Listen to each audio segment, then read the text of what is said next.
내년 뱃속에 든 건 우리 핏줄이 아니야. 이 더러운 것 당장 꺼져. 수화기 너머로 들려온 건 퍽 하는 둔탁한 소리와 함께 무너지는 제 딸의 비명이었습니다. 만삭의 배를 발로 차면서 내뱉는 그 짐승 같은 여자의 목소리, 돈 봉투가 얼굴에 던져지는 모욕적인 소리가 뒤엉켜 제 귀를 찢었습니다. 그 순간 눈물조차 흐르지 않았습니다. 그저 온몸의 피가 차갑게 식어버리며 심장이 돌덩이처럼 굳어갈 뿐이었습니다. 저는 그날 결심했습니다. 돈으로 제 딸의 자존심을 짓밟고 제 딸의 존재를 더럽다 말한 바로 그들에게 세상 그 어떤 돈으로도 막을 수 없는 지옥이 무엇인지 똑똑히 보여주기로요. 사연 시작 전에 무료로 할 수 있는 구독과 좋아요를 눌러주시면 제게 큰 힘이 됩니다. 모든 것의 시작은 10달 전, 제 딸 유진이의 결혼식 날이었습니다. 세상에서 가장 행복해야 할 그날, 저는 지옥의 문이 열리는 소리를 들었습니다. 그날, 저는 최고급 한복을 곱게 차려입고 있었습니다. 은은한 자수가 놓인 연보라색 저고리에 쪽빛 치마. 유진이가 제 손을 잡고 엄마 꼭 선녀님 같아라며 해맑게 웃어주었죠. 하지만 그 고운 옷은 제게 맞지 않는 갑옷처럼 무겁고 불편하기만 했습니다. 화려한 예식장의 신부 측 혼주석, 금장 의자 2개 중 하나에 저 혼자 덩그러니 앉아 있었으니까요. 제 옆에 의자는 처음부터 끝까지 주인을 기다리다 지친 듯 공허한 그림자만 드리우고 있었습니다. 하객들이 하나둘 자리를 채우기 시작했습니다. 제 친구들과 친척들은 제 옆에 빈자리를 힐끔거리며 안타까운 눈빛을 보냈지만 저는 애써 태어난 척 웃어 보였습니다. 괜찮아, 이화영. 오늘 내가 무너지면 유진이가 슬퍼해. 수십 년간 주문처럼 외워온 말을 다시 한번 되뇌었습니다. 그때 예식장 입구가 소란스러워지며 사돈댁 식구들이 들어섰습니다. 사돈어른, 그러니까 강 회장은 수십억 원짜리 그림을 보는 감정사처럼 오만한 눈으로 예식장을 훌쳤고 안사돈은 머리부터 발끝까지 값비싼 보석으로 치장한 채 여왕처럼 걸어 들어왔습니다. 그리고 제 앞에 멈춰섰죠. 안사돈은 저를 위아래로 훑어보더니 입술끝만 살짝 올려 웃었습니다. 그건 미소가 아니라 값을 매기는 상인의 표정이었습니다. 혼자 따님을 키우시느라 고생 많으셨겠어요. 호호. 그 말은 칭찬이 아니었습니다. 아비도 없이 자란 애를 데려가 주니 고마운 줄 알라는 칼날이 숨어 있었죠. 저는 그저 마른 입술을 억지로 끌어올리며 대답했습니다. 아닙니다, 사부인. 유진이가 착하게 커져서 고생인 줄도 몰랐습니다. 제 대답이 마음에 들지 않았는지 안사돈의 눈이 가늘어졌습니다. 그녀는 제 옆에 빈 의자를 보란 듯이 쳐다보며 말했습니다. 하긴 아버지의 빈자리가 컸으니 더 악착같이 키우셨겠죠. 이제 저희 집안 사람이 되었으니 부족한 건 저희가 알아서 채워 가르치겠습니다. 그 순간 제 등 뒤로 식은땀이 흘렀습니다. 부족한 것, 가르치겠다는 말 한마디 한마디가 제 심장을 핥히었습니다. 아들의 간청에 못 이겨 마지못해 결혼을 허락했다는 그들의 말이 거짓이 아니었음을 저는 온몸으로 느끼고 있었습니다. 잠시 후 세상에서 가장 아름다운 신부가 된 제 딸 유진이가 대기실에서 나왔습니다. 순백의 드레스를 입은 딸의 모습에 눈앞이 아찔해졌습니다. 저 아이를 낳고 제 인생은 오직 유진이를 위해 존재했습니다. 아비 없는 자식이라는 손가락질을 받지 않게 하려고 남들보다 2배, 3배로 노력하며 살았습니다. 그런 제 딸이 드디어 사랑하는 사람을 만나 가정을 꾸리는 날. 기뻐야 하는데 왜 이렇게 심장이 아려오는지 모를 일이었습니다. 유진이는 제게 달려와 와락 안겼습니다. 엄마, 나 예뻐? 나 정말 행복해. 그렇게 말하는 딸의 얼굴에는 한 점의 그늘도 없었습니다. 오직 사랑하는 남자와 함께할 미래에 대한 희망으로 반짝이고 있었죠. 저는 그런 딸의 얼굴을 차마 마주 볼 수 없었습니다. 내가 모르는 어둠이 내 행복을 집어삼키려 하고 있단다. 차마 뱉을 수 없는 말을 삼키며 딸의 등을 토닥였습니다. 응, 우리 딸. 세상에서 제일 예뻐. 그때였습니다. 제 시선이 하객석 맨 뒷줄, 가장 구석진 자리에 가 닿았습니다. 그곳에는 듬직한 체구의 한 남자가 마치 시간이 멈춘 듯 미동도 없이 오직 유진이만을 바라보고 있었습니다. 박철수 씨, 제 첫사랑이자 유진이의 친아버지인 그 사람이었습니다. 그는 오늘 어머니의 오랜 지인 자격으로 이 자리에 와 있었습니다. 수십 년 전 집안의 극렬한 반대에 부딪혀 우리는 헤어져야 했습니다. 그가 다른 여자와 결혼한 후에야 저는 제 뱃속에 새로운 생명이 자라고 있다는 것을 알았습니다. 저는 그에게 짐이 되고 싶지 않아 평생 이 비밀을 혼자 짊어지기로 결심했습니다.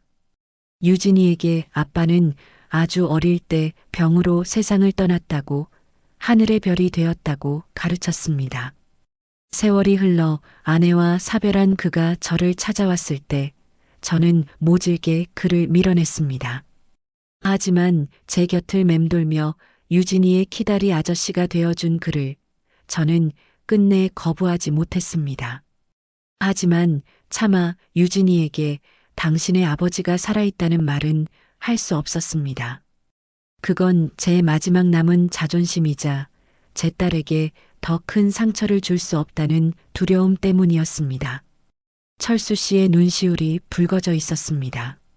세상에 존재를 알릴 수 없는 딸의 결혼식을 가장 먼 곳에서 지켜봐야 하는 아버지의 심정은 어떨까요? 제 가슴도 미어졌습니다. 우리의 시선이 허공에서 짧게 부딪혔습니다. 그의 눈은 말하고 있었습니다. 미안하다고, 내가 모든 것을 망쳤다고. 저는 그저 희미하게 고개를 젓는 것으로 대답을 대신했습니다. 당신 탓이 아니라고. 결혼식이 시작되고 사위 강민혁이 씩씩하게 입장했습니다. 훤칠한 키에 선한 인상. 유진이가 왜 그토록 이 남자를 사랑했는지 알 것 같았습니다. 민혁은 제게 다가와 허리를 깊이 숙였습니다. 어머님, 유진이 제가 평생 행복하게 해주겠습니다. 걱정 마세요. 그 진심 어린 목소리에 얼어붙었던 제 마음이 조금은 녹아내리는 듯 했습니다. 그래, 저 아이만 믿으면 돼. 사돈댁이 아무리 우리를 무시해도 사위만 내 딸을 아끼고 사랑해주면 그걸로 된 거야. 스스로를 그렇게 위로했습니다. 하지만 그 믿음은 산산조각 나는데 그리 오랜 시간이 걸리지 않았습니다. 결혼식이 끝나고 이어진 피로연. 사돈댁은 보란듯이 자신들의 친인척과 지인들만 챙기며 저와 제 쪽 하객들을 철저히 외면했습니다. 안사돈은 마치 제가 없는 사람인 양 다른 사람들에게 유진이를 소개했습니다. 우리 며느리예요. 어릴 때 아버지를 여의어서 안쓰러운 구석이 있지만 참 착하답니다. 그 안쓰러운 구석이라는 말이 제 폐부를 찔렀습니다. 강 회장은 한술 더 떴습니다. 그는 술이 몇 잔 들어가자 제게 다가와 낮은 목소리로 말했습니다. 사부인, 우리 민혁이가 저애 아니면 죽는다고 해서 허락은 했지만 난 아직도 이 결혼 탐탁지 않소? 근본 없는 집안하고는 상종도 안 하는 게 내 원칙인데. 앞으로 처신 잘하시오. 유진이도 사부인도. 그건 충고가 아니라 명백한 협박이었습니다. 술기운을 빌린 그의 눈빛은 번들거렸고 저는 온몸의 털이 곤두서는 것을 느꼈습니다. 아무것도 모르는 유진이는 사위의 손을 잡고 친구들에게 인사를 하러 다니며 웃음꽃을 피우고 있었습니다. 저 웃음을 지켜야 해. 무슨 일이 있어도. 저는 주먹을 꽉 쥔 채 모욕감을 삼켰습니다. 그렇게 위태로운 결혼식은 끝이 났습니다. 하지만 그날 밤 집으로 돌아와 텅 빈 방에 홀로 누워 있는데 안사돈의 차가운 목소리와 강 회장의 번들거리던 눈빛이 번갈아 떠오르며 잠을 이룰 수가 없었습니다.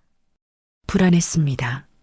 너무나도 불안해서 심장이 발끝까지 떨어지는 것만 같았습니다. 그리고 10달 후 제 불안은 현실이 되어 제 딸의 비명과 함께 수화기를 뚫고 날아왔습니다. 엄마, 나 어떡해. 정신을 차려보니 저는 이미 외투를 걸치고 있었습니다. 차 키를 쥔 손이 부들부들 떨렸습니다. 핸드폰 화면에는 여전히 우리 딸과의 통화가 끊어지지 않은 채 남아 있었습니다. 기다려라. 엄마가 갈게. 제 입에서 나온 것은 울음이 아니었습니다. 지옥의 아기처럼 낮고 서늘한 목소리였습니다. 차고의 문이 열리고 제 차가 어둠을 가르며 뛰쳐나갔습니다. 그날 밤 제 안에서 평생을 순한 양처럼 살아온 이화영은 죽었습니다. 이제 남은 것은 제 새끼를 물어뜯은 짐승들을 사냥할 어미 늑대뿐이었습니다. 밤의 고속도로는 차갑고 텅 비어 있었습니다. 제 차 헤드라이트가 비추는 길 외에는 온통 칠흑 같은 어둠뿐이었습니다. 어둠을 가르는 제 차는 마치 제 딸에게 달려가는 제 마음처럼 위태롭게 울부짖고 있었습니다. 어디서부터 잘못된 것이었을까요? 그 행복해하던 내 딸의 얼굴이 어쩌다 절망의 비명으로 바뀌어 버린 걸까요? 기억은 10달 전 제 딸이 처음으로 그 집의 문턱을 넘던 날로 거슬러 올라갔습니다. 신혼여행에서 돌아온 유진이의 목소리는 꿀처럼 달콤했습니다. 엄마, 나 지금 집에 들어왔어. 우리 집 정말 그림 같아. 딸이 말한 우리 집은 강남의 가장 높은 펜트하우스였습니다. 현관문을 열면 대리석 복도가 끝도 없이 펼쳐져 있고 거실의 통유리창 너머로는 서울의 야경이 보적처럼 쏟아지는 곳. 하지만 그 집은 사람이 사는 따뜻한 보금자리가 아니었습니다. 그저 모든 것이 값비싼 물건들로 채워진 차가운 얼음의 성이었죠. 유진이는 그 텅 빈 공간에 온기를 불어넣고 싶어 했습니다. 신혼 초 딸은 제게 전화를 걸어 조잘거리곤 했습니다. 엄마, 나 오늘 꽃시장에 가서 프리지어를 한 아름 사왔어. 거실에 꽂아뒀더니 향기가 너무 좋아. 하지만 다음 날 유진이의 목소리는 싸늘하게 가라앉아 있었습니다. 어머님이 보시더니 집안격에 맞지 않게 무슨 짓이냐고. 가정부 시켜서 다 갖다 버리셨어. 안사돈은 유진이의 모든 것을 지워나갔습니다. 유진이가 남편을 위해 서툰 솜씨로 아침상을 차리면 안사돈은 맛보기도 전에 가정부를 불렀습니다. 이런 건 우리 집 식탁에 올리는 거 아니야. 배운 것 없이 손만 대면 일을 망쳐놓는다니까. 당장 치워. 차갑게 식어가는 음식보다 더 차가운 것은 그 말을 들으며 고개를 숙여야 했던 제 딸의 마음이었을 겁니다. 유진이가 그 집에서 유일하게 가질 수 있었던 것은 사위, 강민혁의 사랑뿐이었습니다. 처음 몇 달간 민혁은 좋은 남편이었습니다. 밤마다 풀이 죽어있는 유진이를 끌어안고 속삭였죠. 우리 엄마가 원래 좀 까다로워. 당신이 조금만 참아줘. 내가 중간에서 잘할게. 당신 사랑하는 거 알지? 제 딸은 그 말 하나를 붙잡고 버텼습니다. 그래, 이 사람만 날 사랑해주면 괜찮아. 언젠가는 어머님도 내 진심을 알아주실 거야. 바보같이 착한 내 딸은 그렇게 믿었습니다. 하지만 얼음의 성에 냉기는 그 뜨겁던 사위의 사랑마저 서서히 얼려버렸습니다. 변화는 저녁 식사 자리에서부터 시작되었습니다. 온 가족이 모인 식탁에서 유진이는 투명 인간이었습니다. 강 회장은 유진이가 말을 걸어도 들리지 않는다는 듯 텔레비전만 쳐다봤고 안사돈은 유진이가 수저를 들 때마다 못마땅한 표정으로 혀를 찼습니다. 유진이가 상처받은 눈으로 민혁을 쳐다보면 처음에는 아버지, 유진이가 말씀하시잖아요 라며 아내의 편을 들어주던 사위였습니다. 하지만 그럴 때마다 강 회장의 불호령이 떨어졌습니다. 어른들 식사하는데 어디서 옆편 내 편을 들어 밥상머리 교육도 제대로 못 받았나? 그런 일이 몇 번 반복되자 민혁은 입을 닫기 시작했습니다. 유진이가 도움을 청하는 눈빛을 보내도 그는 애써 외면한 채 묵묵히 밥만 먹었습니다.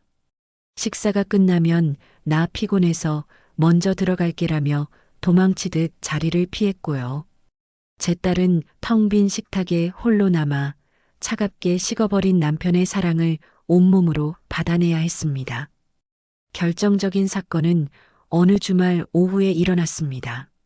안사돈이 아끼는 외국 디자이너의 쿠션을 유진이가 모르고 다른 곳에 옮겨두었던 모양입니다. 안사돈은 집안이 떠나가라 소리를 질렀습니다. 이게 어디 갔나 했더니 내가 옮겼어? 누가 내년 따위에게 이 집 물건에 손대라고 했지? 어디서 굴러먹던 근본도 모르는 게. 그 모욕적인 폭언은 거실에 있던 모든 가정부들이 듣고 있는 앞에서 벌어졌습니다. 유진이는 얼굴이 새하얗게 질린 채 아무 말도 못하고 고개만 숙이고 있었죠. 마침 퇴근하고 돌아온 민혁이 그 광경을 목격했습니다. 유진이는 구원이라도 만난 듯 눈물 어린 눈으로 남편을 바라봤습니다. 여보. 하지만 민혁은 그저 지친 얼굴로 한숨을 한번 내쉬더니 제 어머니에게 말했습니다. 엄마, 그만 좀 하세요. 사람 피곤하게. 그리고는 울고 있는 제 딸을 지나쳐 그대로 서재로 들어가 버렸습니다. 그가 외면한 것은 단순한 부부 싸움이 아니었습니다. 그는 세상의 모든 모욕 앞에 홀로 던져진 제 딸의 마지막 손을 매정하게 놓아버린 것이었습니다. 그날 이후 유진이의 전화는 눈에 띄게 줄었습니다. 어쩌다 통화가 되어도 예전처럼 제잘거리는 법이 없었습니다. 응, 엄마. 나 잘 지내. 그냥 좀 피곤해서 그래. 그 메마른 목소리 끝에 얼마나 많은 눈물이 매달려 있는지 저는 다 알 수 있었습니다. 한 달에 한 번 친정에 오는 날이면 아이는 밥도 제대로 넘기지 못했습니다. 왜 이렇게 헬쑥해졌어? 무슨 일 있어? 하고 물으면 아니야, 엄마. 시댁 어른들이 잘해주셔. 내가 잘해야지. 라며 억지로 웃어 보일 뿐이었습니다. 제 딸은 행여 제가 걱정할까봐 그 거대한 얼음성에 스스로를 가두고 있었던 겁니다. 가슴이 찢어지는 것 같았지만 제가 할 수 있는 일은 아무것도 없었습니다. 섣불리 나섰다가는 친정 엄마가 딸 시집살이를 부추긴다는 말만 들을 게 뻔했습니다. 아비 없는 딸이라는 이유만으로도 저렇게 무시를 당하는데 제가 나서는 순간 유진이의 입지만 더 힘들어질 테니까요. 저는 그저 기도하는 수밖에 없었습니다. 제발 우리 딸이 저 지옥에서 버틸 힘을 달라고. 그러던 어느 날이었습니다. 몇 달 만에 처음으로 유진이의 목소리가 아주 조금 들떠 있었습니다. 엄마, 나 할 말 있는데. 응? 무슨 일이야, 딸? 수화기 너머로 작은 숨소리가 들려왔습니다. 그리고 이내 떨리는 목소리가 이어졌습니다. 나 아기가 생겼어. 이제 막 6주 됐대.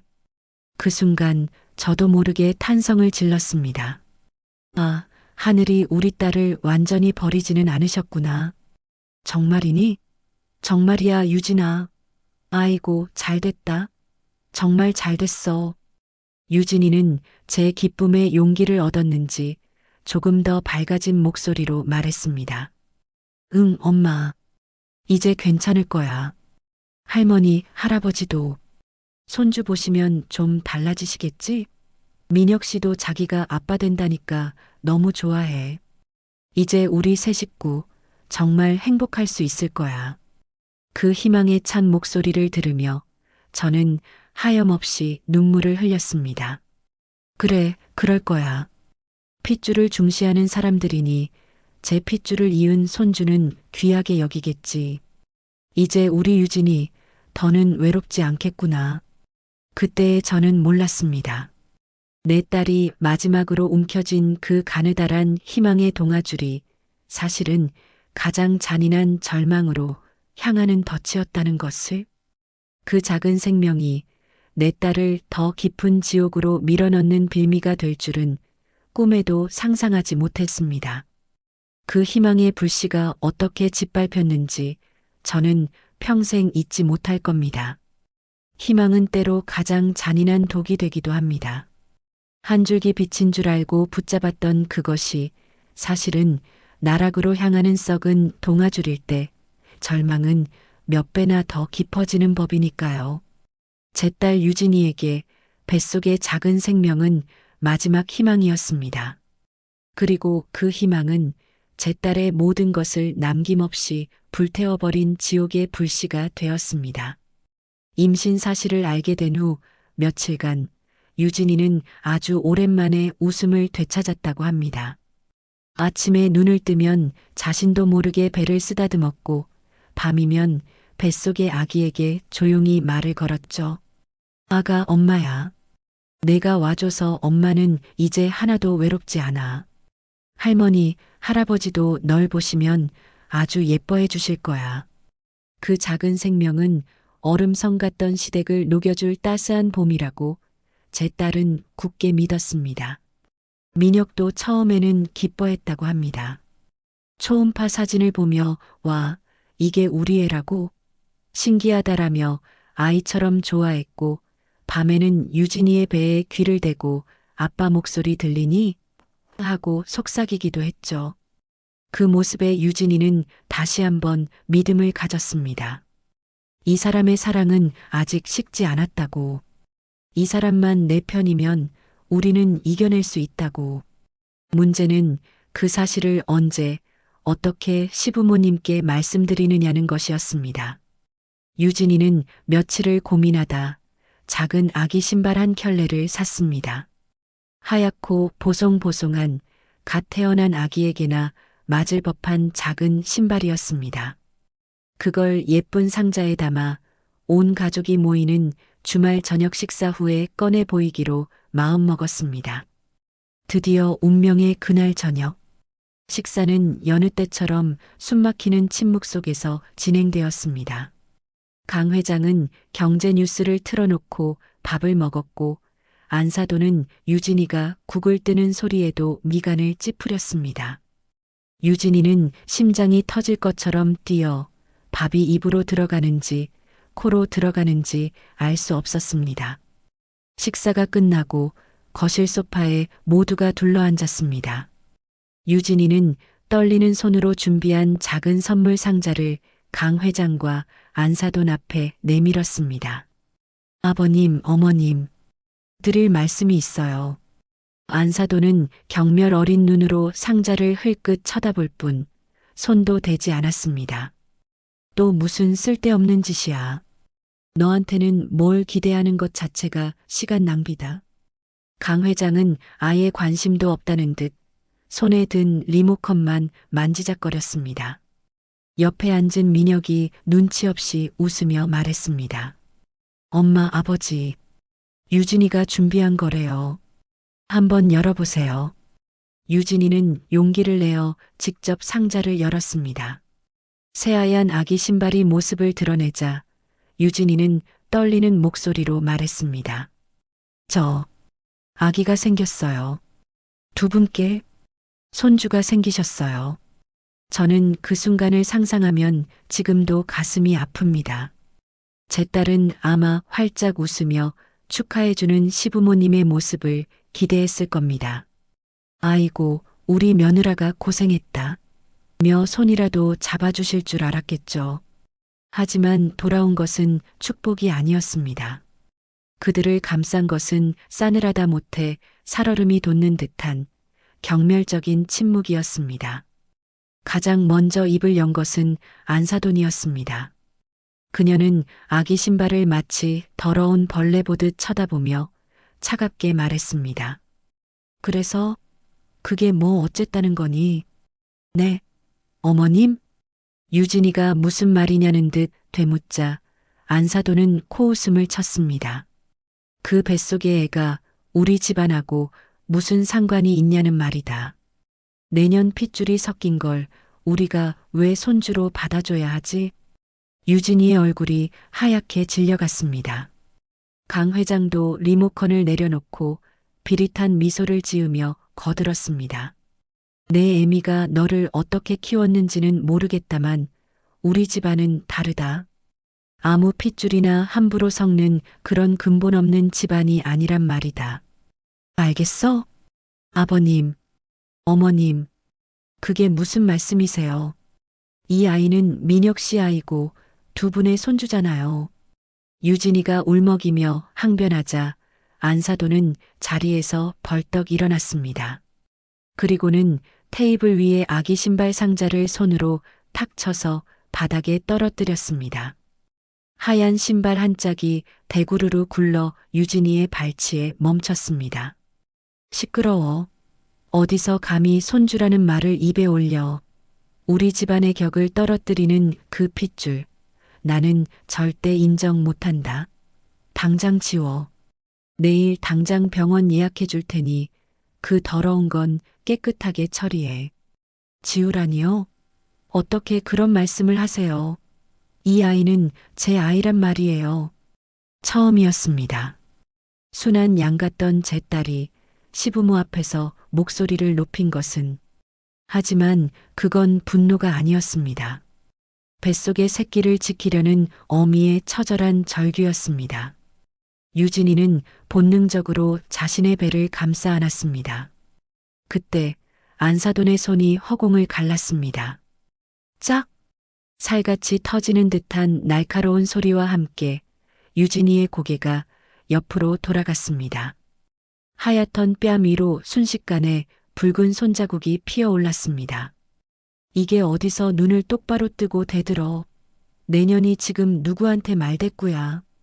유진이는 너무 큰 충격에 아무 말도 못하고 그저 흐르는 눈물을 닦아낼 뿐이었습니다. 그리고 그 모든 순간 유진이의 남편이라는 강민혁은 소파에 못 박힌 듯 앉아 있었습니다. 유진이는 마지막 희망을 걸고 남편을 바라보았습니다. 여보, 제발. 당신이라도 내 편이 되어줘. 하지만 민혁은 아내의 눈을 피했습니다. 그리고는 제 어머니를 말리는 신용을 하며 제 딸의 심장에 칼을 꽂는 말을 내뱉었습니다. 엄마, 그만해. 때리기까지 할 건 없잖아. 유진이도 엄마 말씀이 무슨 뜻인지 알아들었을 거야. 그치, 유진아? 그 순간 유진이의 세상이 무너져 내렸습니다. 믿었던 마지막 한 사람이 자신을 벼랑 끝으로 밀어버린 것입니다. 유진이는 넋이 나간 사람처럼 중얼거렸습니다. 싫어요. 절대 못해요. 이 아이는 내가 지킬 거예요.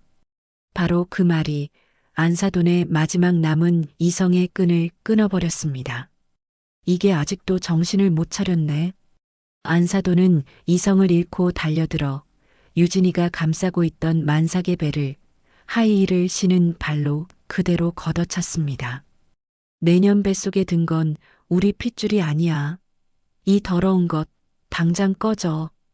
퍽 하는 둔탁한 소리. 제 딸은 숨도 제대로 쉬지 못하고 하는 비명과 함께 바닥으로 쓰러졌습니다. 차갑고 딱딱한 대리석 바닥에 쓰러진 딸의 모습은 처참하기 그지없었습니다. 안사돈은 거기서 그치지 않고 가방에서 두툼한 돈 봉투를 꺼내 쓰러진 유진이의 얼굴에 던졌습니다. 이 돈 받고 당장 사라져. 다시는 내 눈앞에 나타나지 마. 유진이는 아랫배를 움켜쥔 채 숨을 헐떡였습니다. 뱃속에서부터 치밀어 오르는 끔찍한 고통과 온몸으로 느껴지는 모멸감에 정신이 아득해졌습니다. 가정부들이 놀라 달려오려 하자 강 회장이 소리쳤습니다. 다들 뭘 보고 있어? 당장 전현을 집 밖으로 끌어내. 가정부들은 어쩔 줄 몰라 하며 결국 두 사람이 유진이의 양팔을 붙잡아 일으켰습니다. 유진이는 짐짝처럼 질질 끌려 그토록 원하던 우리 집에서 쫓겨났습니다. 쾅 하고 닫히는 현관문 소리는 제 딸의 인생에 내려진 사형 선고와도 같았습니다. 유진이는 쫓겨난 복도에 주저앉아 한참을 움직이지 못했습니다. 배는 찢어질 듯 아파오고 온몸은 사시나무처럼 떨렸습니다. 얇은 실내복 차림 위로 복도의 차가운 공기가 칼날처럼 스며들었습니다. 그렇게 얼마나 있었을까요? 유진이는 비틀거리며 일어나 엘리베이터 버튼을 눌렀습니다. 그리고 1층으로 내려와 칠흑 같은 어둠 속으로 비가 내리는 거리로 정처 없이 걷기 시작했습니다. 차가운 빗줄기가 뺨 위로 흐르는 눈물과 뒤섞였습니다. 어디로 가야 할지, 무엇을 해야 할지 아무 생각도 나지 않았습니다. 세상에 정말 나 혼자뿐이구나. 내 아기도 나도 이제 갈 곳이 없구나. 절망의 끝에서 유진이는 마지막 힘을 쥐어짜 주머니에서 핸드폰을 꺼냈습니다. 그리고 단축번호 1번을 길게 눌렀습니다. 신호음이 몇 번 울리고 수화기 너머로 세상에서 가장 그리운 목소리가 들려왔습니다. 여보세요? 유진아? 그 목소리를 듣는 순간 버텼던 모든 것이 무너져 내렸습니다. 엄마. 나 어떡해. 그것이 제 딸이 할 수 있는 유일한 말이었습니다. 밤의 도로는 제 절망을 비웃기라도 하듯 끝없이 어둠을 뱉어내고 있었습니다. 제 차는 빗속을 가르는 한 마리 미친 짐승처럼 울부짖으며 달렸습니다. 딸의 비명이 귓가에 환청처럼 맴돌았습니다. 퍽 하는 둔탁한 소리, 그 짐승 같은 여자의 목소리. 저는 운전대를 부서져라 움켜쥐었습니다. 손톱이 손바닥을 파고드는 아픔도 느껴지지 않았습니다. 달리는 차 안에서 저는 떨리는 손으로 단축번호 2번을 눌렀습니다. 신호가 2번 가기도 전에 깊고 낮은 목소리가 들려왔습니다. 화영아, 이 시간에 웬일이야? 철수 씨, 와줘요. 우리 집으로. 지금 당장. 제 목소리가 형편없이 갈라졌습니다. 그는 단번에 제 목소리에 담긴 파국을 알아차렸습니다. 무슨 일이야? 당신 목소리가 왜 그래? 유진이한테 무슨 일 있어? 제발, 그냥 와줘요. 와서 모든 걸 봐줘요.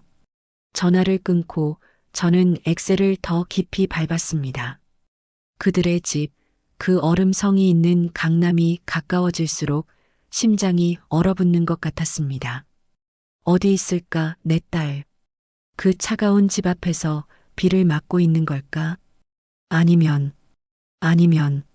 더 끔찍한 상상은 애써 고개를 저어 털어냈습니다. 그들의 아파트 단지에 들어섰을 때 저는 딸의 모습을 바로 발견할 수 있었습니다.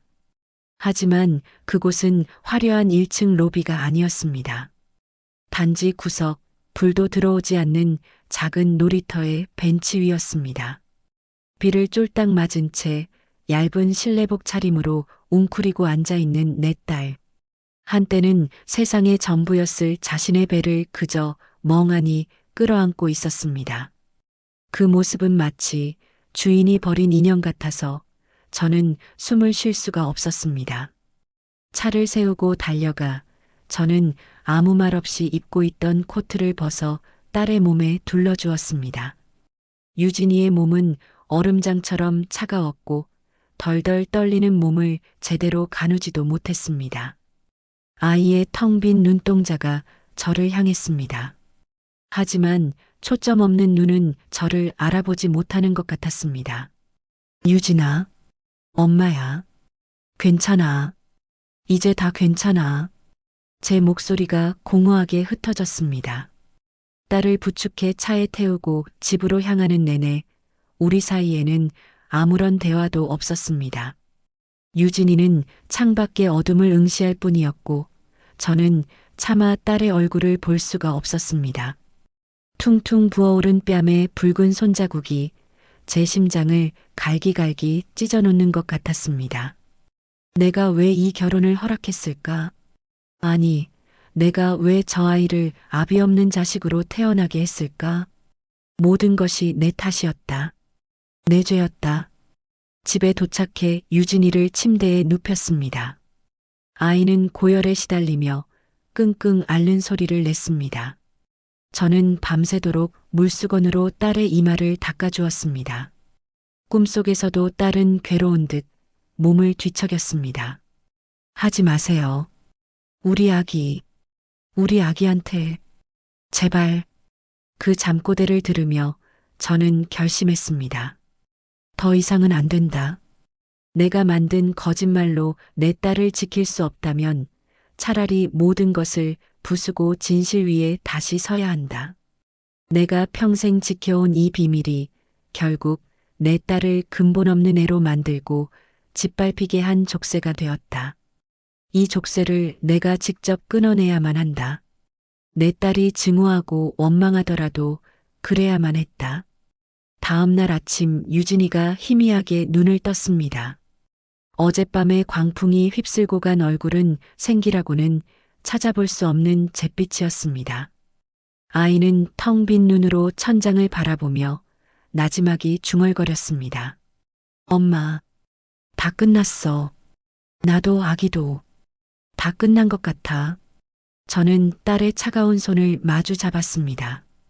그리고 떨리는 목소리로 평생을 가슴에 묻어온 첫마디를 꺼냈습니다. 유진아, 엄마 말 잘 들어. 끝나지 않았어. 너 혼자가 아니야. 뭐가? 혼자가 아니야. 세상에 나 혼자인데. 아니야. 유진아, 너에게는 아빠가 있어. 그 말에 유진이의 텅 빈 눈동자에 희미한 균열이 생겼습니다. 아이는 저를 마치 헛소리를 하는 사람처럼 쳐다봤습니다. 엄마, 무슨 소리야? 아빠는 하늘에 있잖아. 저는 고개를 저었습니다. 눈물이 쉴 새 없이 흘러내렸습니다. 아니, 내가 거짓말했어. 너희 아빠, 살아있어. 엄마가 너무 못나고 이기적이어서 평생을 숨겼어. 미안해. 딸, 정말 미안해. 유진이의 얼굴이 충격과 혼란으로 일그러졌습니다. 아이는 믿을 수 없다는 듯 제 손을 뿌리치려고 했습니다. 거짓말. 엄마 지금 나 아프다고 헛소리하는 거지? 그런 끔찍한 거짓말을 왜 해? 아빠는 죽었어. 내가 아는 아빠는 그거 하나뿐이야. 아니야. 그 사람은 내가 아는 사람이야. 어릴 때부터 널 지켜봐온 사람.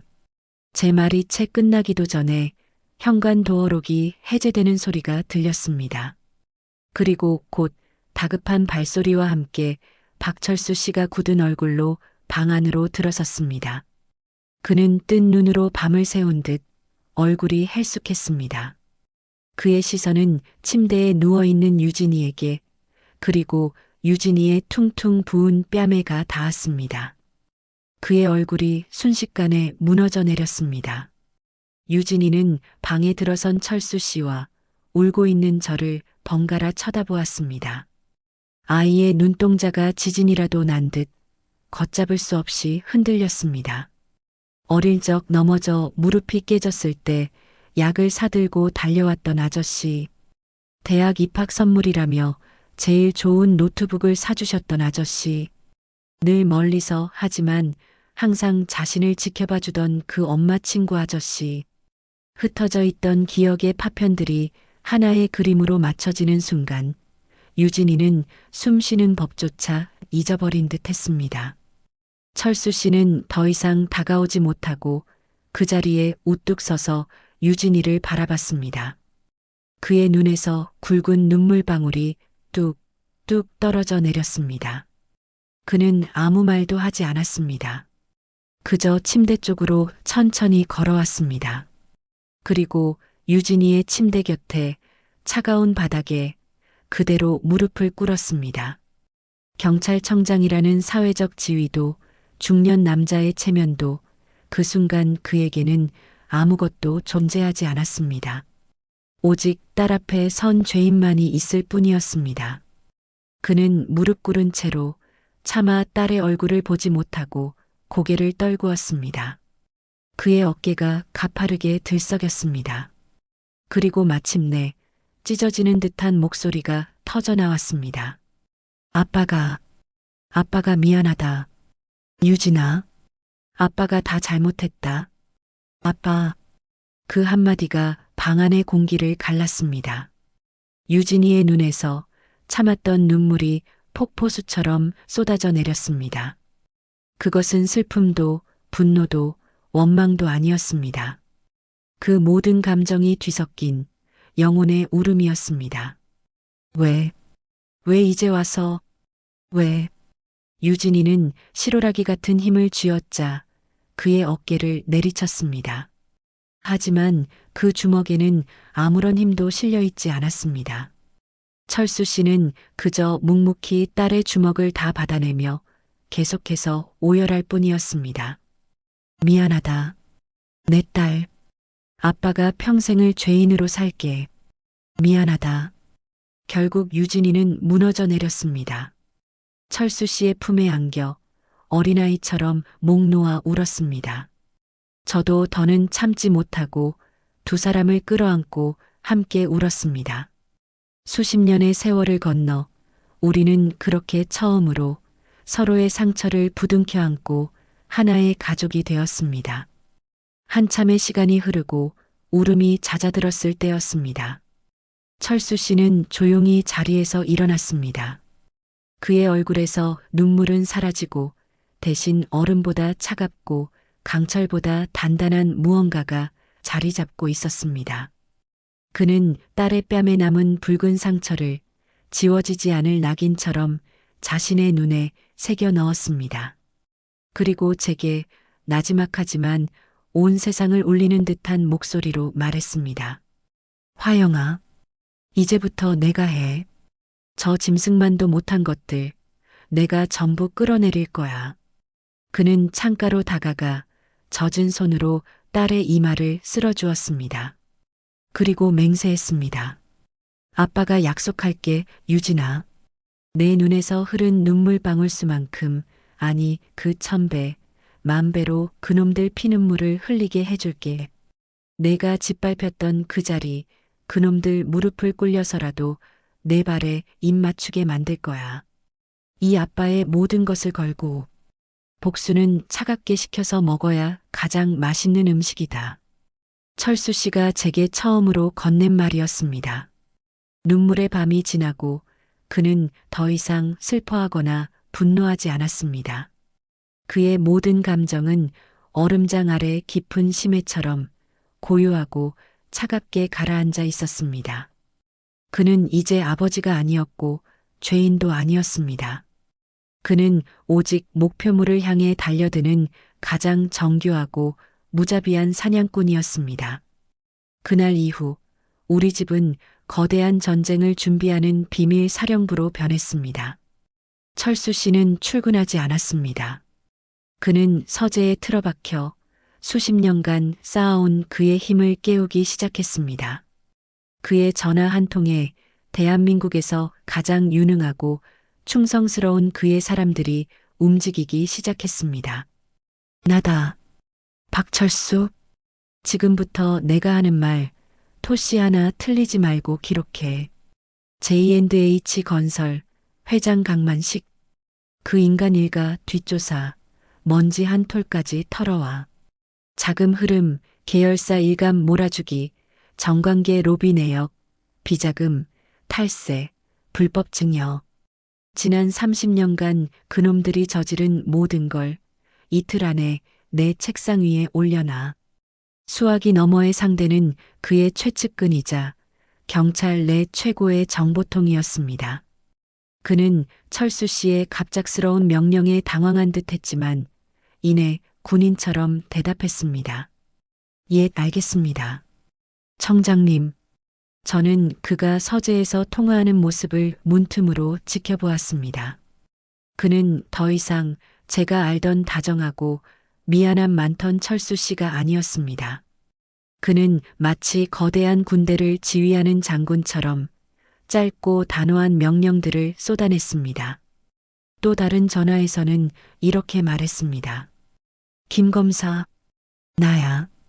혹시 지금 맡고 있는 사건 중에 J&H 건설 관련된 거 있나? 없어? 그럼 지금부터 만들어. 몇 년 전에 덮었던 신도시 개발 비리 사건 다시 한번 들춰봐. 거기 분명 강만식이 이름이 나올 거야.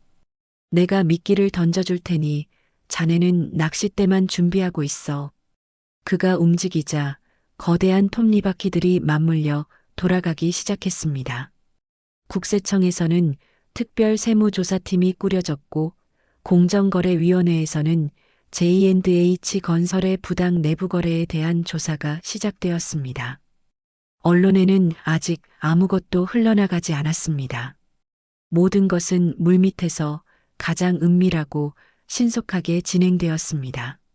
철수 씨는 그들이 눈치채지 못하게 그들의 목을 잴 밧줄을 엮고 있었던 겁니다. 이틀 후 새벽이었습니다. 양복을 입은 한 남자가 서류가 가득 담긴 커다란 상자 여러 개를 들고 우리 집을 찾아왔습니다. 그는 철수 씨에게 깊이 고개를 숙인 후 아무 말 없이 사라졌습니다. 서재 바닥에 상자들이 열리자 그 안에서 강만식 일가의 추악한 역사가 쏟아져 나왔습니다. 철수 씨와 저는 밤을 새워가며 서류 더미를 파헤쳤습니다. 서류에는 그들의 상상을 초월하는 부패와 탐욕이 고스란히 담겨 있었습니다.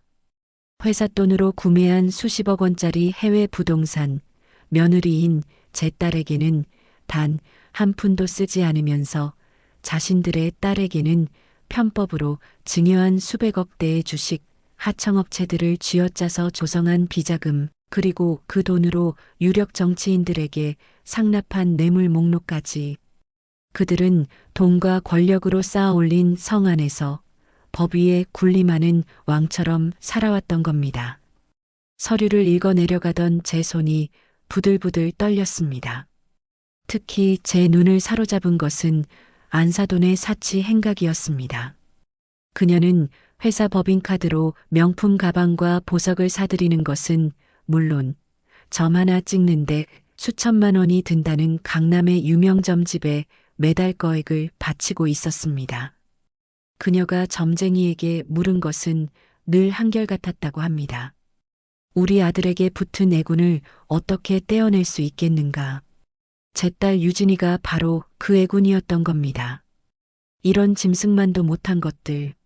저도 모르게 욕설이 터져 나왔습니다. 철수 씨는 말없이 제 어깨를 감싸주었습니다. 그의 눈은 이미 모든 감정이 사라진 텅 빈 심연 같았습니다. 화영아, 이 증거들이면 저놈들 10년은 좋게 징역을 살게 할 수 있어. 당장 내일이라도 언론에 터뜨리고 검찰에 넘길까? 저는 고개를 저었습니다. 아니요, 철수 씨. 그걸로는 부족해요. 부족하다니? 저는 자리에서 일어나 벽 한쪽에 커다란 종이를 붙였습니다. 그리고 그 중앙에 강만식 일가라고 썼습니다. 저 사람들에게 징역 10년은 아무것도 아니에요. 돈으로 변호사를 사고 몇 년 살다 보면 병 보석으로 풀려나겠죠.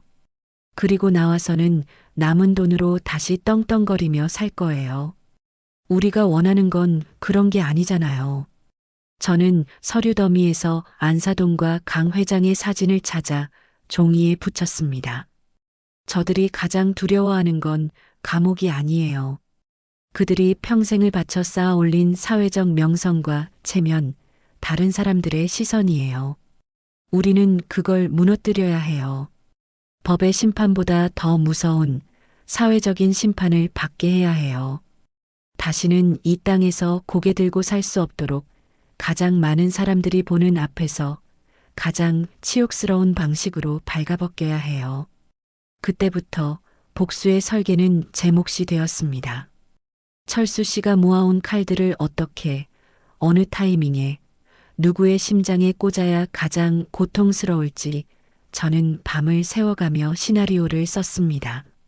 철수 씨는 제게 J&H 건설이 곧 창립 기념일을 맞아 대규모 자선 행사를 연다는 정보를 주었습니다. 정재계의 유력 인사들과 수많은 언론사가 초청되는 그들 일생 최대의 쇼가 될 것이라고 했습니다. 그 순간 저는 알았습니다. 바로 저기다. 우리가 복수를 완성할 무대는 바로 저곳이다. 그들이 가장 빛나고 싶어하는 바로 그 순간, 그들을 가장 깊은 어둠 속으로 끌어내려야 한다. 제가 복수의 설계도를 그리는 동안 유진이는 방 안에서 나오지 않았습니다.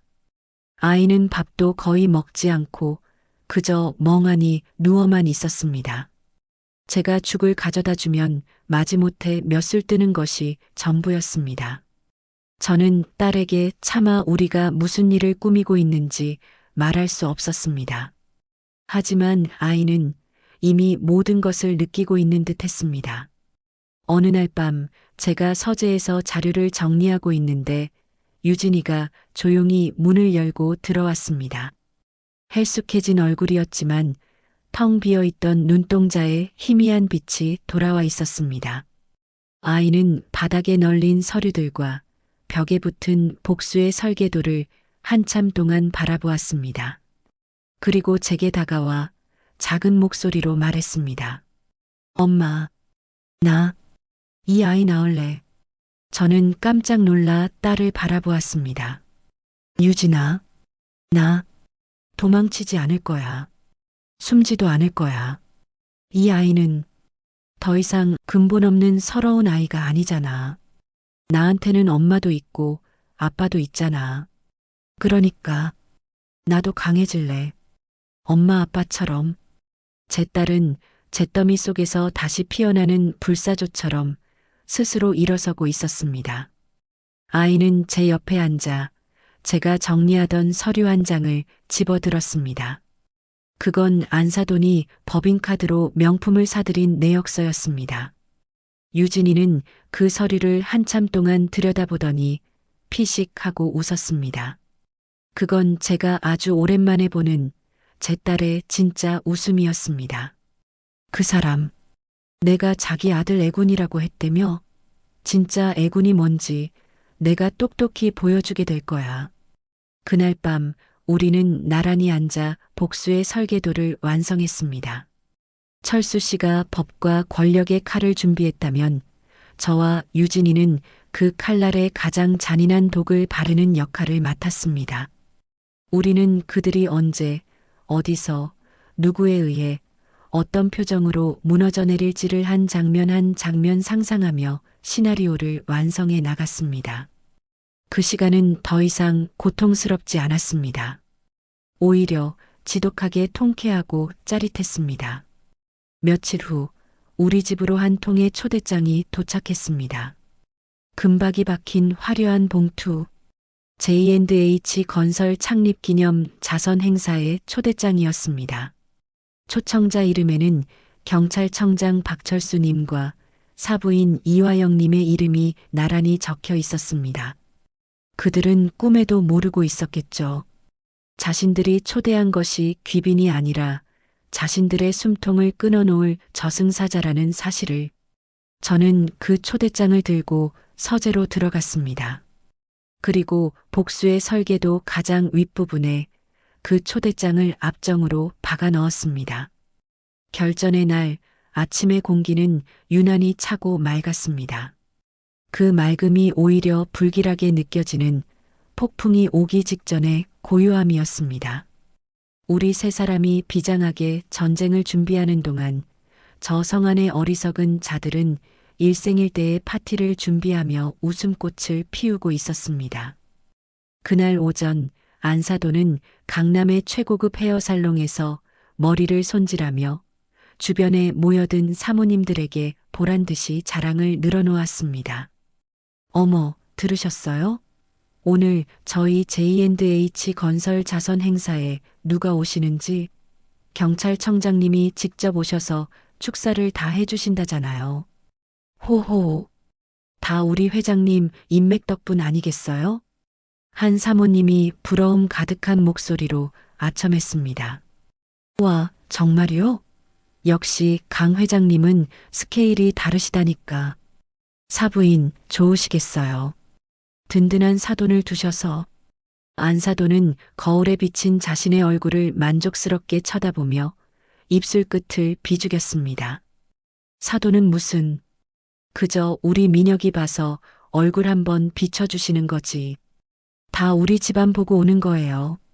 그 양반 명예밖에 없는 공무원이라 이런 자리는 처음일 텐데 와서 보고 배울 게 많을 거야. 그녀는 제 남편을 그저 자신의 파티를 빛내줄 장식품 정도로 여기고 있었습니다. 또 다른 누군가가 며느리인 유진이의 안부를 물었습니다. 참, 며느님은 요즘 안 보이시네요. 곧 만삭 아니에요? 안사돈은 눈 하나 깜짝하지 않고 준비된 거짓말을 능숙하게 내뱉었습니다. 아, 우리 며느래요? 몸이 약해서 지금 최고급 산후조리원에 미리 들어가서 쉬고 있어요. 저희가 특별히 신경 써서 관리해주고 있답니다. 귀한 손주인데 아무렴요. 그녀의 거짓말에 주변의 사모님들은 역시 사부인, 며느리 사랑이 지극하시다며 부러움의 탄성을 내뱉었습니다.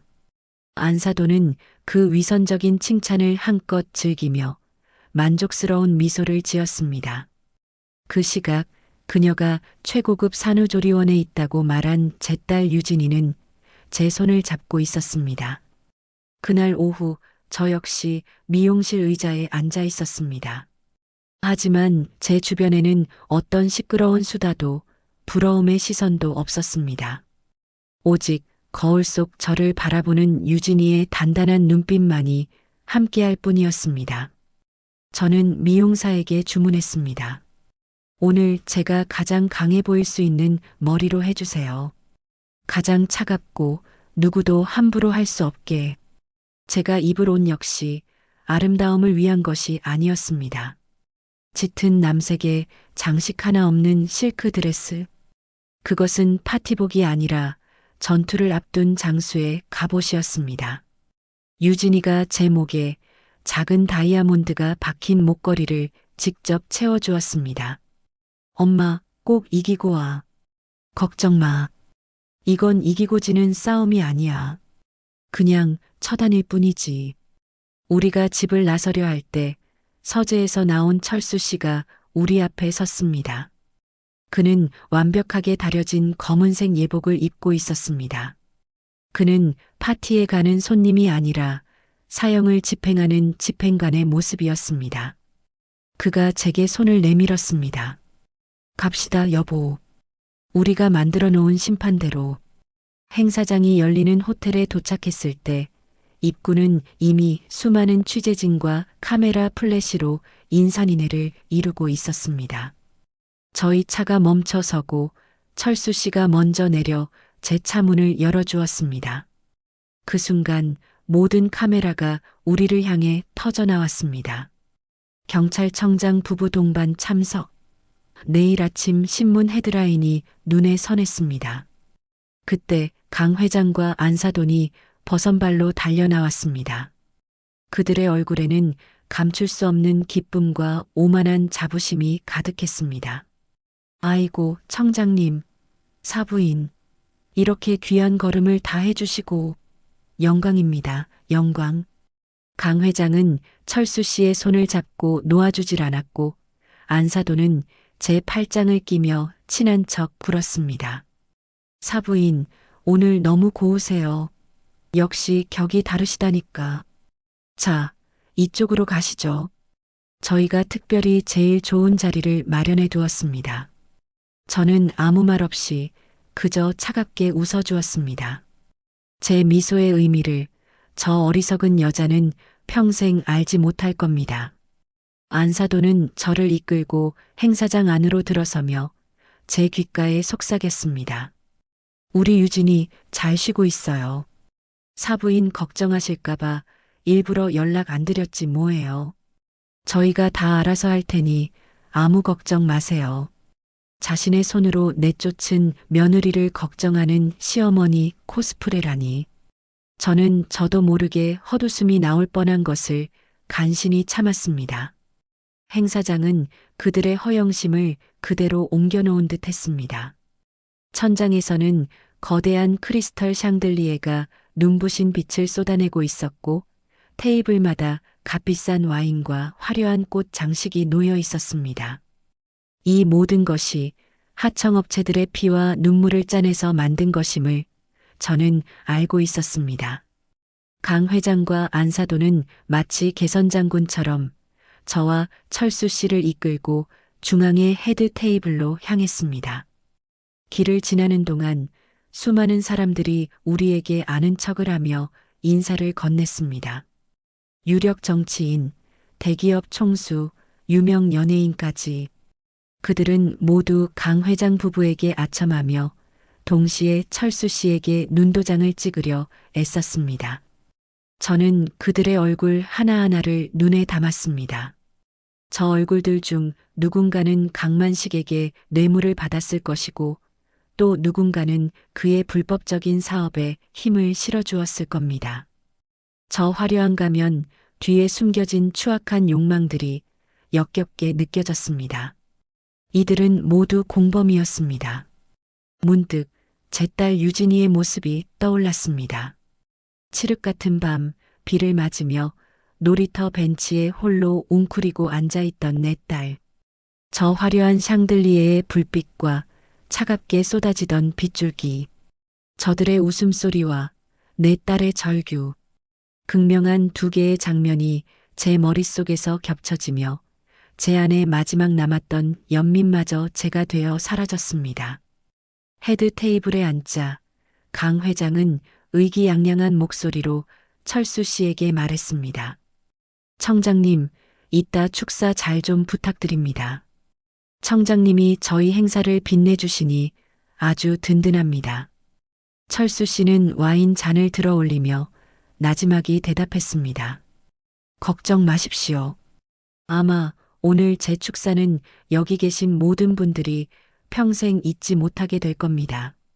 그 말의 진짜 의미를 알 리 없는 강 회장은 그저 허허 웃을 뿐이었습니다. 잠시 후 무대 위의 조명이 밝아지고 사회자가 마이크를 잡았습니다. 신사숙녀 여러분, 지금부터 J&H 건설 창립 기념 사랑 나눔 자선 행사를 시작하겠습니다. 우레와 같은 박수 소리가 터져 나왔습니다. 저는 그 박수 소리를 들으며 조용히 눈을 감았습니다. 무대가 올랐다. 그리고 너희는 이 무대 위에서 제물이 될 것이다. 저는 다시 눈을 떴습니다. 제 눈빛은 이제 그 어떤 감정도 담고 있지 않은 차가운 유리알 같았습니다. 복수를 위한 모든 준비는 끝났습니다. 다음은 이 자리를 빛내주시기 위해 귀한 걸음을 해주신 박철수 경찰청장님의 축사가 있겠습니다. 여러분, 뜨거운 박수 부탁드립니다. 사회자의 우렁찬 목소리와 함께 모든 조명이 헤드 테이블의 철수 씨에게로 쏟아졌습니다. 장내에는 우레와 같은 박수 소리가 울려 퍼졌습니다. 강 회장과 안사도는 마치 자신들이 박수갈채의 주인공이라도 된 양 의기양양한 미소를 지으며 철수 씨의 등을 두드렸습니다. 청장님, 잘 부탁드립니다. 철수 씨는 아무 말 없이 자리에서 일어났습니다. 그는 잠시 저를 바라보았습니다. 그의 눈빛은 이제 시작한다는 짧은 신호였습니다.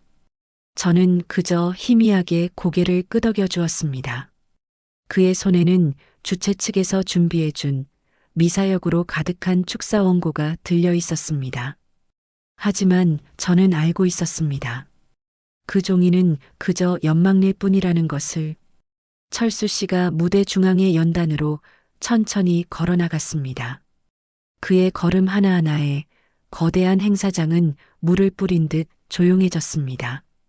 수백 명의 사람들이, 수십 개의 카메라가 일제히 그의 입을 주목하고 있었습니다. 그는 연단 위에 섰습니다. 그리고 잠시 장내를 둘러보았습니다. 그의 시선은 헤드 테이블의 강 회장 부부에게 잠시 머물렀다가 이내 정면을 향했습니다. 그는 들고 있던 축사 원고를 연단 위에 내려놓는가 싶더니 이내 그 종이를 천천히 반으로 찢었습니다. 장내가 술렁이기 시작했습니다. 저게 무슨 행동이지? 하는 수군거림이 곳곳에서 터져나왔습니다. 강 회장과 안사돈의 얼굴에서 미소가 사라지고 당혹감이 떠올랐습니다. 철수 씨는 찢어진 원고를 옆으로 밀쳐두고 마이크에 입을 가까이 댔습니다. 그의 첫마디는 폭탄의 신관에 불을 붙이는 소리와도 같았습니다.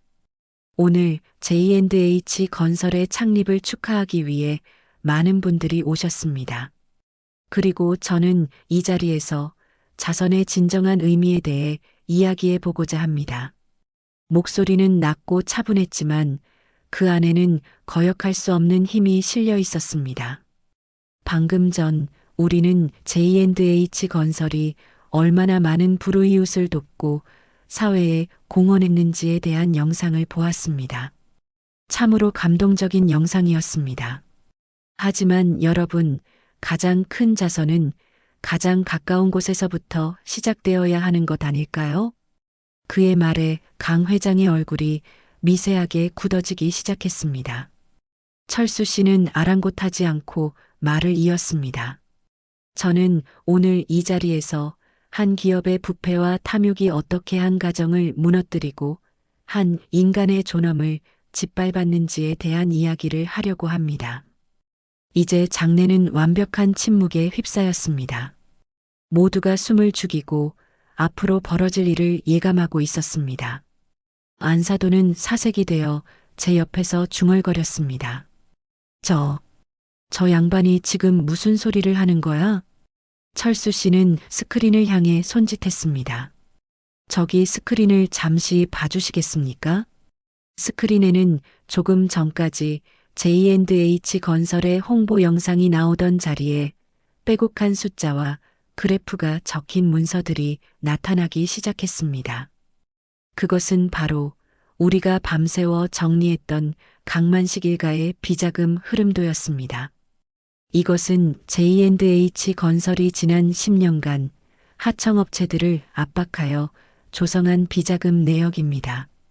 그리고 이 돈은 스크린이 바뀌자 유력 정치인들의 이름과 금액이 적힌 뇌물 상납 리스트가 화면을 가득 채웠습니다. 객석 여기저기서 경악의 탄성이 터져나왔습니다. 자신의 이름이 적힌 정치인들은 얼굴이 하얗게 질려 자리를 뜨려고 꼼지락거렸습니다. 이 돈은 여기 계신 몇몇 분들을 포함한 사회 유력 인사들에게 불법적인 로비 자금으로 흘러들어갔습니다. 이 자리에 검찰과 국세청 직원들도 많이 와 계신 것으로 압니다. 지금부터 이 증거 자료들을 주목해 주시기 바랍니다. 강 회장은 자리에서 벌떡 일어나 무대를 향해 고함을 질렀습니다. 저게 무슨 짓이야? 당장 저 영상 꺼. 경비들은 뭘 하고 있는 거야? 하지만 아무도 움직이지 않았습니다. 이미 행사장 입구는 철수 씨의 사람들이 통제하고 있었기 때문입니다. 철수 씨는 그런 강 회장을 차갑게 내려다보며 말을 이었습니다. 강만식 회장, 아직 놀라기엔 이릅니다. 당신의 죄는 여기서 끝이 아니니까요. 스크린은 다시 한번 바뀌었습니다. 이번에 나타난 것은 안사돈이 법인카드로 명품을 사들이고 점집에 수천만 원씩 바친 내역서였습니다. 그녀가 점쟁이와 나눈 대화 녹취록까지 자막으로 떠올랐습니다. 우리 아들에게 붙은 애군인 그년을 어떻게 떼어낼 수 있겠는가. 안사돈은 안 돼. 하는 비명을 지르며 그대로 의자에 주저앉았습니다. 철수 씨의 목소리는 이제 분노로 떨리고 있었습니다. 여러분, 이들은 이렇게 국민의 혈세와도 같은 돈으로 자신들의 배를 불리고 심지어 며느리를 애군이라 칭하며 떼어낼 국리나 하는 자들입니다. 그리고 마침내 그들은 인간으로서 저질러서는 안 될 짓을 저지르고 맙니다. 그의 목소리가 잠시 멈췄습니다. 그는 감정을 추스르려는 듯 깊은 숨을 한번 내쉬었습니다. 그들은 만삭의 며느리를 아비가 없다는 이유만으로 더러운 것이라 칭하며 발길질하고 집에서 내쫓았습니다. 장례는 이제 충격을 넘어 경악으로 술렁였습니다. 사람들은 믿을 수 없다는 표정으로 헤드 테이블의 강 회장 부부를 쳐다보았습니다. 기자들은 미친 듯이 카메라 셔터를 눌러댔습니다. 이 파렴치한 자들이 바로 자성과 나눔을 외치며 이 자리에 서 있는 J&H 건설의 진짜 얼굴입니다. 강 회장은 이성을 잃고 무대 위로 뛰어 올라오려고 했지만 어느새 나타난 건장한 남자들에게 제지당했습니다. 그는 멱살을 잡힌 채 짐승처럼 울부짖었습니다. 내가 뭔데 우리 집안일을 들쑤시는 거야. 철수 씨는 마이크에 대고 그의 마지막 질문에 대답했습니다. 그 목소리는 행사장에 있는 모든 사람, 아니 생중계 카메라를 통해 전 국민의 심장에 똑똑히 박혔습니다. 내가 누구냐고 물었나, 강만식. 잘 들어도 내 놈이 아비 없는 자식이라며 짓밟은 그 아이 박유진. 오늘 나는 그 아이에게 아버지를 찾아주러 왔다. 철수 씨는 잠시 숨을 골랐습니다. 그리고 세상을 향해 자신의 모든 것을 걸고 외쳤습니다. 그 아이는 바로 내 딸이다. 내 딸이라는 말이 터져나오는 순간 세상의 모든 소리가 멈춘 것 같았습니다. 모두가 얼어붙었습니다. 강 회장 부부는 자신들이 무슨 말을 들었는지조차 이해하지 못하는 표정이었습니다. 철수 씨는 행사장 입구를 향해 손을 뻗었습니다. 유진아, 이리 오렴. 아빠한테. 그의 목소리는 한없이 다정하고 따뜻했습니다. 그 순간 굳게 닫혀있던 행사장 문이 열리고 제 딸 유진이가 배를 가렸던 코트를 벗어던진 채 당당한 모습으로 걸어 들어왔습니다. 아이는 더 이상 울지 않았습니다. 그 눈빛은 그 어떤 때보다 강하고 단단했습니다. 유진이는 수백 개의 카메라 플래시를 뚫고 무대를 향해 천천히 걸어왔습니다. 철수 씨는 무대 아래로 내려와 딸의 손을 잡고 함께 연단 위로 올라섰습니다. 아빠와 딸이 나란히 선 모습, 그것은 세상 그 어떤 장면보다도 완벽한 그림이었습니다. 강 회장과 안사도는 그제야 모든 상황을 파악하고 혼이 빠져나간 사람처럼 바닥에 주저앉았습니다. 자신들이 근본 없다고 무시했던 며느리가 경찰청장의 딸이었다는 사실을, 자신들이 걷어찬 것이 이 나라 권력의 심장이었다는 사실을, 철수 씨는 딸의 어깨를 감싸 안고 마이크에 대고 마지막 말을 남겼습니다. 오늘 이후 강만식 일가는 이 땅에서 그들이 저지른 모든 죄에 대한 대가를 치르게 될 것입니다. 법의 심판, 그리고 사회의 심판을 엄중히 받게 될 것입니다. 이것은 경찰청장으로서의 약속이자 한 아버지로서의 맹세입니다. 그 말을 끝으로 철수 씨는 딸과 함께 무대 아래로 내려왔습니다. 우리 세 사람은 아수라장이 된 행사장을 뒤로하고 아무 말 없이 그 지옥의 문을 빠져나왔습니다. 문 밖의 세상은 이미 천지개벽이 일어나고 있었습니다. 아수라장이 된 호텔을 빠져나와 달리는 차 안에는 무거운 침묵이 흘렀습니다. 하지만 그 침묵은 더 이상 불안이나 고통의 침묵이 아니었습니다. 모든 것을 쏟아내고 난 뒤의 고요한 해방감, 마침내 길고 길었던 전쟁을 끝낸 군인의 허탈함과도 같은 것이었습니다. 저는 운전하는 철수 씨의 단단한 옆모습과 뒷좌석에서 조용히 창밖을 바라보는 유진이의 얼굴을 번갈아 보았습니다. 어느새 유진이는 제 손을 꼭 잡고 있었습니다. 딸의 손에서 전해져 오는 온기가 제 심장으로 퍼져나갔습니다. 그날 밤 이후 세상은 그야말로 뒤집혔습니다. 다음 날 아침 모든 신문과 뉴스의 헤드라인은 경찰청장의 충격 고백과 J&H 건설 일가의 추악한 민낯으로 도배되었습니다. 저희가 준비한 증거 자료들은 일제히 검찰과 국세청으로 넘어갔고 강만식 일가에 대한 체포영장이 발부되었습니다. 강만식 회장은 수천억 원대 배임 및 횡령, 뇌물 공여 혐의로 구속되었습니다. 그는 마지막까지 변호사를 선임하며 발버둥 쳤지만 철수 씨가 쳐놓은 법의 그물은 너무나도 촘촘하고 단단했습니다. 안사돈 역시 상습적인 폭행과 명예훼손, 그리고 조세 포탈 혐의로 법정에 서게 되었습니다. 교도소로 향하는 호송차에 오르며 카메라를 향해 이건 음모야. 저것들이 다 꾸민 짓이야. 라고 악을 쓰는 그녀의 모습은 한때 여왕처럼 군림하던 모습은 온데간데 없는 그저 초라하고 비참한 죄인의 몰골이었습니다. 그들이 쌓아 올린 얼음의 성 J&H 건설은 하루아침에 무너져 내렸습니다. 주가는 폭락했고 여기저기서 소송이 빗발쳤으며 결국 회사는 부도 처리되었습니다. 한때 그들 곁에 빌부터 아첨하던 수많은 사람들은 마치 전염병 환자를 피하듯 그들에게서 등을 돌렸습니다. 그것이 그들이 그토록 신봉했던 힘과 인맥의 허무한 실체였습니다. 그럼 제 딸의 마음에 가장 깊은 상처를 남겼던 사위, 강민혁은 어떻게 되었을까요? 그는 부모의 그늘 아래서 아무것도 모른 채 살아왔다는 이유로 구속은 면했습니다. 하지만 그는 모든 것을 잃었습니다. 집도, 돈도, 명예도. 그리고 무엇보다 그는 제 딸 유진이를 잃었습니다. 며칠 후 그는 제게 전화를 걸어왔습니다. 저는 말없이 그 전화를 유진이에게 넘겨주었습니다. 수화기 너머로 그의 비굴한 목소리가 들려왔습니다. 유진아, 나야. 내가 다 잘못했어.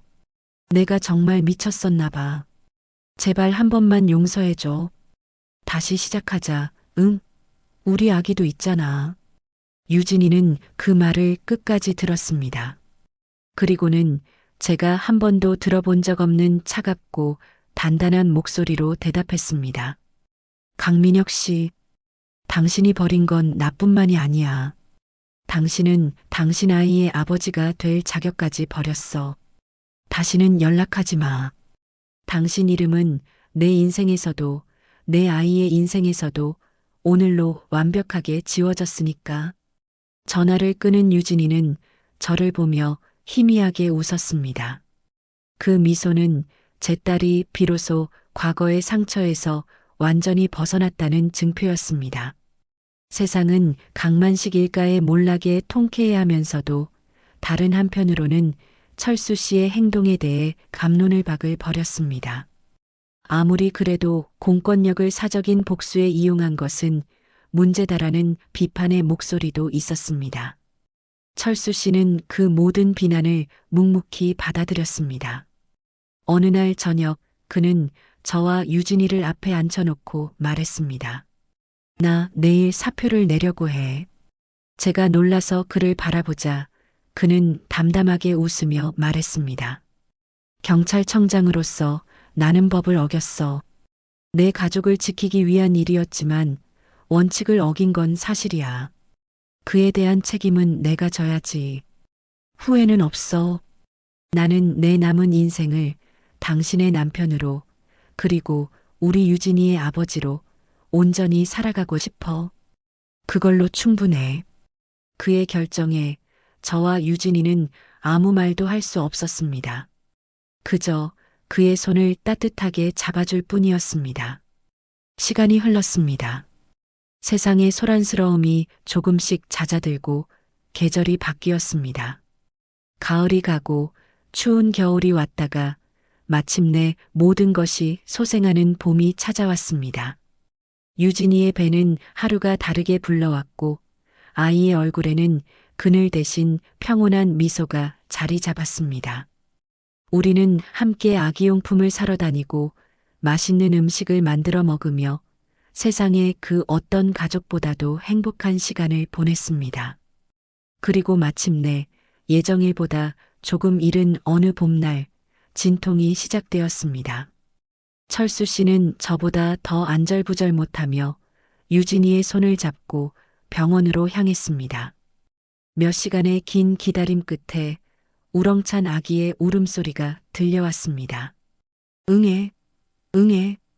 그 소리를 듣는 순간 우리 세 사람은 부둥켜 안고 눈물을 흘렸습니다. 그 눈물은 더 이상 슬픔이나 한의 눈물이 아니었습니다. 감사와 기쁨 그리고 새로운 시작에 대한 벅찬 감동의 눈물이었습니다. 갓 태어난 아기는 신기하게도 철수 씨를 쏙 빼닮아 있었습니다. 저는 조심스럽게 아기를 품에 안았습니다. 작고 따뜻하고 부드러운 생명의 무게. 평생을 짓누르던 제 마음의 모든 응어리가 그 순간 눈 녹듯이 사라지는 것 같았습니다. 유진이가 제게 물었습니다. 엄마, 우리 아기 이름 엄마가 지어주면 안 돼? 저는 아기의 작은 얼굴을 들여다보며 한참을 생각했습니다. 그리고 조용히 아기의 이름을 불러주었습니다. 박하늘, 우리 하늘이, 하늘. 모든 폭풍우가 지나가고 난 뒤에 맑고 투명한 하늘. 이제 이 아이의 앞날은 그 이름처럼 늘 푸르고 찬란하기를 바라는 마음을 담았습니다. 그리고 무엇보다 이제 이 아이는 세상 앞에 당당한 박씨라는 것을 알려주고 싶었습니다. 몇 달 후 따스한 햇살이 쏟아지는 어느 주말 오후, 우리는 유모차를 끌고 공원으로 산책을 나섰습니다. 철수 씨는 이제 경찰청장이 아닌 평범한 할아버지의 얼굴로 손주의 유모차를 밀고 있었고 유진이는 제 팔짱을 끼고 걸으며 제잘거렸습니다. 지저귀는 새소리, 아이들의 웃음소리, 부드러운 바람. 세상의 모든 것이 평화로웠습니다. 저는 벤치에 앉아 웃고 있는 제 가족의 모습을 바라보았습니다. 평생을 그림자처럼 살며 감히 꿈도 꾸지 못했던 풍경. 저 웃음소리를 듣기 위해 우리는 그토록 길고 어두운 터널을 지나왔던 걸까요? 수십 년간 저는 제 딸의 행복을 위해 스스로 그림자가 되는 것이 최선이라고 믿었습니다. 그것이 제 딸을 지키는 유일한 방법이라고 생각했죠. 하지만 저는 틀렸습니다. 진정한 가족이란 어둠 속에 숨는 것이 아니라 세상에 어떤 비바람이 불어와도 함께 손잡고 맞서 싸우며 서로의 강패가 되어주는 것이었습니다. 결혼식 날 텅 비어있던 내 옆의 혼주석은 이제 더 이상 비어있지 않습니다. 내 옆에는 든든한 남편이, 내 앞에는 사랑스러운 딸과 눈에 넣어도 아프지 않을 손주가 있습니다. 그날 밤의 차가운 공기와 짐승 같던 목소리가 문득 떠오를 때도 있지만 이제는 제 손을 잡아주는 작은 손의 온기가 그 모든 아픈 기억을 녹여줍니다. 저는 이제 더 이상 그늘 속에 사는 여자가 아닙니다. 저는 한 남자의 사랑받는 아내이자 한 딸의 자랑스러운 엄마 그리고 한 아이의 행복한 할머니 이화영입니다. 그것이 길고 긴 어둠의 시간을 지나 제가 마침내 찾아낸 나의 이름입니다. 오늘의 이야기는 짓밟힌 존엄을 되찾기 위한 한 가족의 처절한 싸움을 통해 진실의 힘이 얼마나 위대한지를 보여주고 있습니다. 그리고 때로는 침묵이 아닌 용기 있는 폭로가 진정한 평화를 가져다 준다는 것을 말해주고 있습니다. 우리 인생에는 돌이키고 싶은 후회의 순간들이 있습니다. 박철수처럼 과거의 선택을 평생 가슴에 안고 살아왔을 수도 있고, 이화영처럼 내 가족을 위해 모든 것을 걸고 세상에 맞서야 하는 순간을 마주할 수도 있습니다. 하지만 중요한 건 그 아픔과 분노 뒤에 우리가 어떤 선택을 하느냐입니다. 과거는 바꿀 수 없지만 미래를 만드는 것은 바로 오늘의 우리 손에 달려 있으니까요. 어쩌면 여러분의 삶에도 세상의 편견에 맞서 지켜야 할 소중한 사람이 있을지도 모릅니다. 혹은 오랫동안 묻어두었던 진실을 꺼내 보일 용기가 필요할 수도 있겠죠. 오늘 이 이야기가 여러분의 마음에 작은 위로와 통쾌한 용기가 되었기를 바랍니다. 앞으로도 여러분의 마음을 울리는 다양한 이야기로 찾아뵙겠습니다. 여러분의 하루가 따뜻한 위로로 가득하길 바랍니다. 채널 구독과 좋아요도 잊지 말고 부탁드립니다.